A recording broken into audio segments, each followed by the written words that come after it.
everyone, it's Laura here, and today I am going to review the second Emily Wilde book, Emily Wilde's Map of the Otherlands, and I really liked this book a lot. Not as much as the first one, exactly, but I still really enjoyed it, and I had a great time. So let's see what I can say without spoiling anything, especially if you haven't read the first book.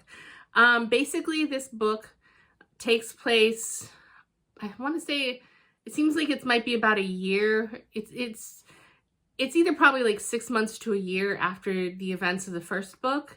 And she has since released her fairy encyclopedia that she was writing in the first book. And so she's gotten some notoriety for that.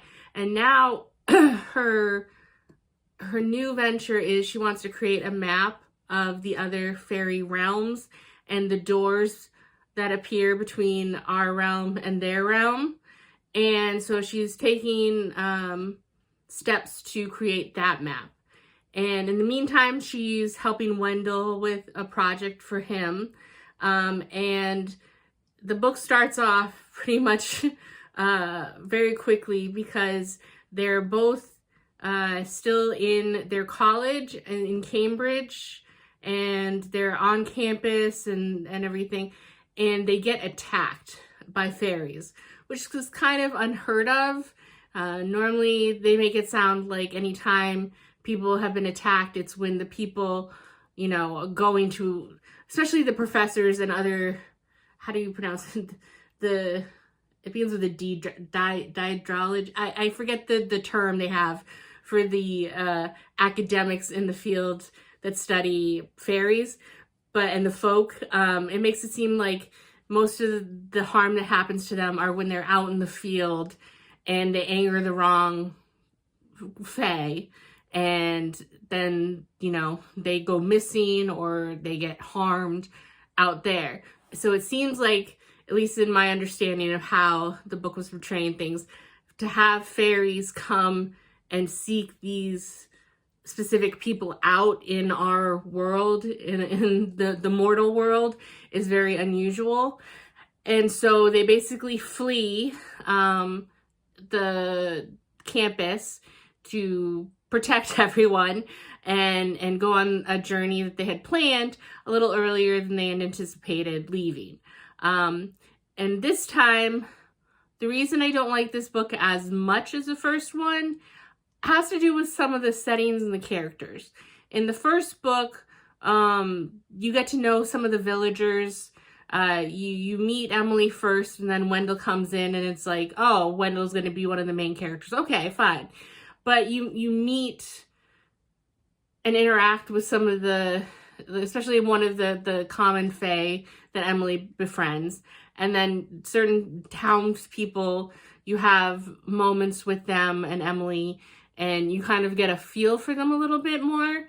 And it felt more immersive to me. Where this time, they're in a small village in Austria, and they also have, it's Wendell and Emily, and then they have another professor, Dr. Rose, who's kind of the head of their department, and he is just kind of a curmudgeonly stick in the mud where they take up time where Dr. Rose has the older thought process of, do all your research and have all your ducks in a row before you attempt anything in the field.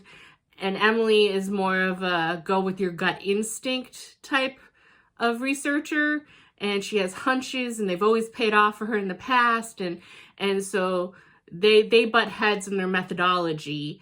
And while I understand that is a realistic part of academia, that's not something I had as much interest in this world, because the common fae and the courtly fae and the different realms and the doorways, I found that all a lot more interesting than having two professors butt heads over proper way to go about researching, And then the fourth person in their party is actually Emily's niece, who is 19. And this one, I think they said Emily had just turned 31 and her niece is 19.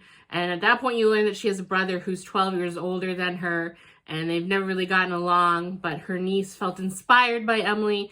So she came across, and she's basically just a golden retriever if it was a person.